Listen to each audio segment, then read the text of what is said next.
जय हिंद साथियों, प्रिय विद्यार्थियों नमस्कार। आज के इस वीडियो में हम पढ़ेंगे शब्द शक्ति। कक्षा 12 हिंदी अनिवार्य का विषय है और शब्द शक्ति एक बहुत ही महत्वपूर्ण विषय है जो आगे प्रतियोगी परीक्षाओं की दृष्टि से भी अपना महत्व रखता है। तो सबसे पहले यदि हम देखें कि शब्द शक्ति क्या है, अनेक विद्यार्थियों को ये समस्या होती है, वो शब्द शक्ति नहीं समझ पाते क्योंकि ये व्याकरण का नया विषय है। तो आज हम शब्द शक्ति के बारे में बहुत ही आसान विश्लेषण करेंगे और मैं आपको यकीन दिलाना चाहता हूँ कि आपको शब्द शक्ति जो टॉपिक है वो समझ में भी आएगा। तो अंत तक साथ बने रहें और एक अपील ज़रूर करूँगा कि जो भी वीडियो आप देख रहे हैं उसको लाइक करें और अपने साथियों तक शेयर अवश्य करें। और चैनल के आप नियमित सदस्य नहीं हैं तो सदस्य भी जरूर बने। तो चलिए शुरू करते हैं आज का ये वीडियो, शब्द शक्ति। तो सबसे पहले परिभाषा, क्या है शब्द शक्ति? तो इसमें हम स्पष्ट देख रहे हैं कि शब्दों के अर्थ का बोध कराने वाली शक्ति को शब्द शक्ति कहते हैं। इसका तात्पर्य यह है कि कोई शब्द है, उसका अर्थ किस संदर्भ निकल रहा है, क्या अर्थ निकल रहा है, उसके अर्थ निकलने की प्रक्रिया क्या है।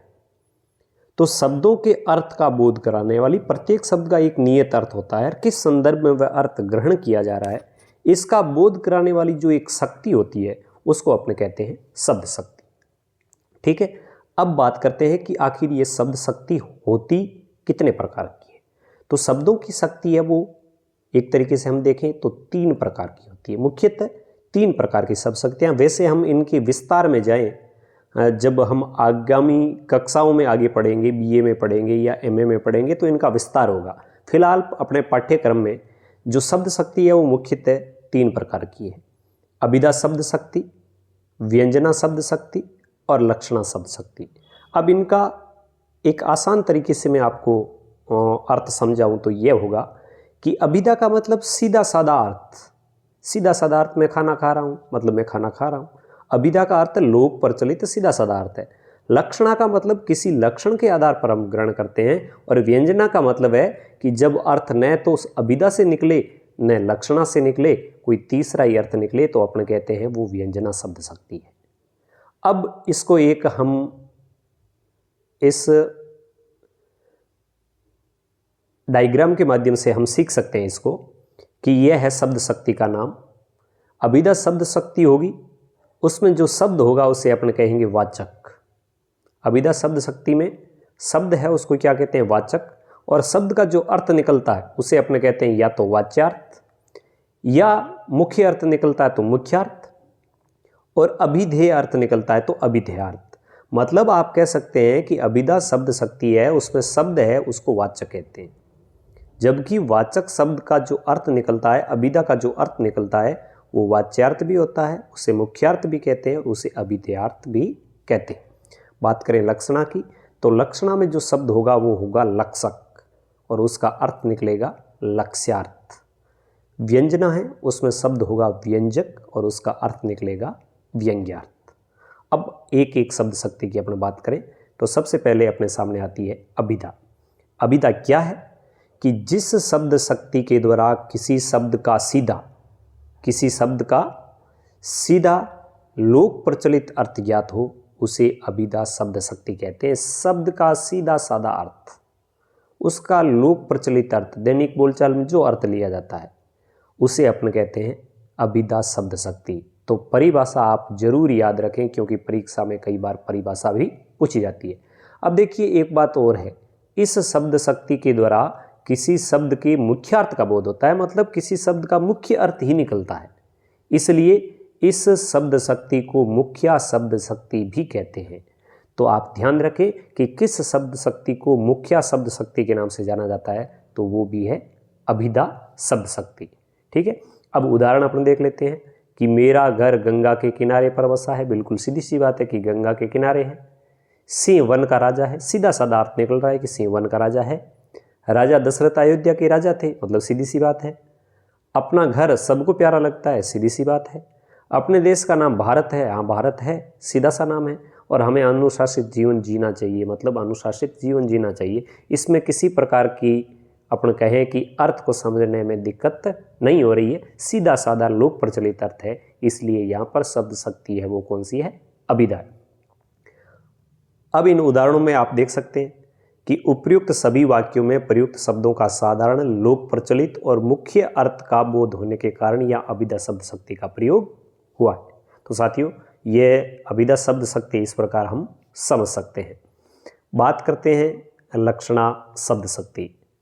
तो लक्षणा शब्द शक्ति क्या है कि जहाँ अभिधा शब्द शक्ति से यदि किसी शब्द का अर्थ नहीं निकल रहा है तो हम कहाँ पहुँचते हैं? लक्षणा शब्द शक्ति में। तो देखिए, परिभाषा यह है कि जिस शब्द शक्ति के द्वारा किसी शब्द का सीधा या प्रत्यक्ष अर्थ ज्ञात न होकर लाक्षणिक अर्थ ज्ञात होता है, यानी लक्षणों के आधार पर अर्थ निकलता है, उसे अपन कहते हैं लक्षणा शब्द शक्ति। जैसे उदाहरण, वह आदमी शेर है, मतलब इसमें आदमी की जो बहादुरता है, जो वीरता है, वो लक्षण यहाँ ग्रहण किया गया है, इसलिए ये प्रयोजनवती लक्षणा है। राजस्थान वीर है, राजस्थान वीर नहीं है, राजस्थान के लोग हैं वो वीर है, तो यहाँ पर राजस्थान के लोगों के लिए राजस्थान शब्द आया है, लक्षण के आधार पर वो रूढ़ा लक्षणा है।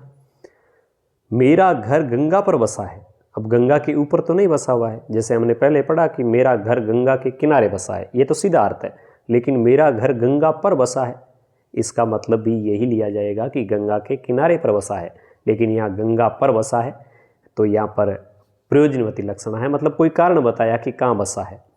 और प्रश्न नंबर, यदि उदाहरण नंबर आप 4 देखें कि वह तो बच्चिया का ताऊ यानी बेल, वह तो निरा गधा और उल्लू है, तो ऐसा उस इंसान के लिए प्रयुक्त किया जाता है जो मूर्ख हो, जो ये मूर्खता का अवगुण है, उसके लिए ये शब्द आए हैं, बच्चिया का ताऊ, निरा गधा और उल्लू। वास्तव में ऐसा नहीं है, तो ये भी प्रयोजनवती लक्षणा है। तो उपयुक्त वाक्यों में शेर, वीर, गंगा पर, बच्चिया का ताऊ, गधा, उल्लू लक्षणों के आधार पर अर्थ ग्रहण किए गए, अतः यहाँ लक्षणा शब्द शक्ति का प्रयोग हुआ है। अब बात करें हम इनके लक्षणा शब्द शक्ति के भी भेद की, तो आप इस प्रकार समझ सकते हैं कि लक्षणा शब्द शक्ति के मुख्यतः 2 भेद होते हैं, एक प्रयोजनवती लक्षणा और दूसरा रूढ़ा लक्षणा।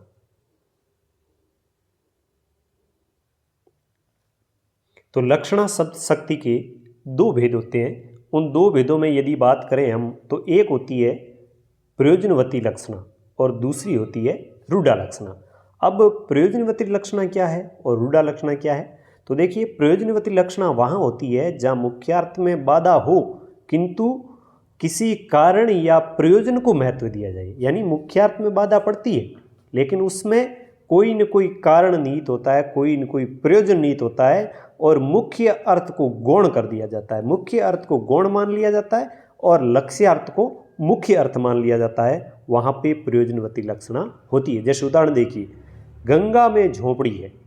अब देखिए, गंगा में झोंपड़ी है, इसका मतलब तो है गंगा के अंदर झोंपड़ी है, गंगा नदी के अंदर झोंपड़ी है, लेकिन ये नहीं है, गंगा नदी का बहाव क्षेत्र है उसमें झोंपड़ी है।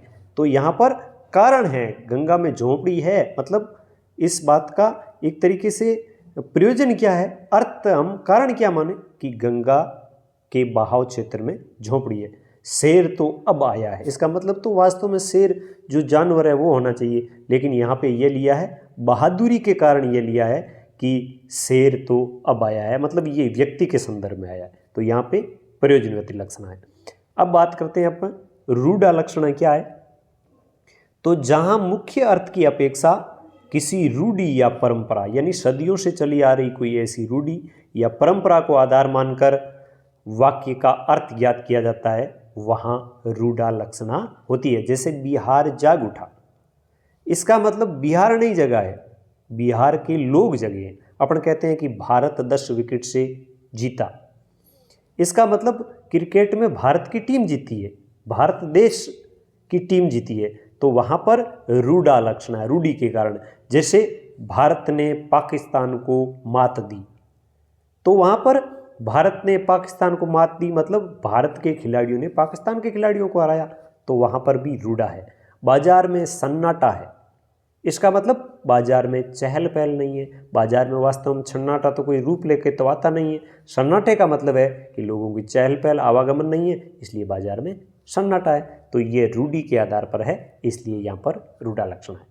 तो प्रिय विद्यार्थियों, आप इस वीडियो को देखकर फीडबैक जरूर दें कि आपको शब्द शक्ति समझ में आई या नहीं आई। अब बात करते हैं व्यंजना शब्द शक्ति, यानी शब्द शक्ति का भेद 3।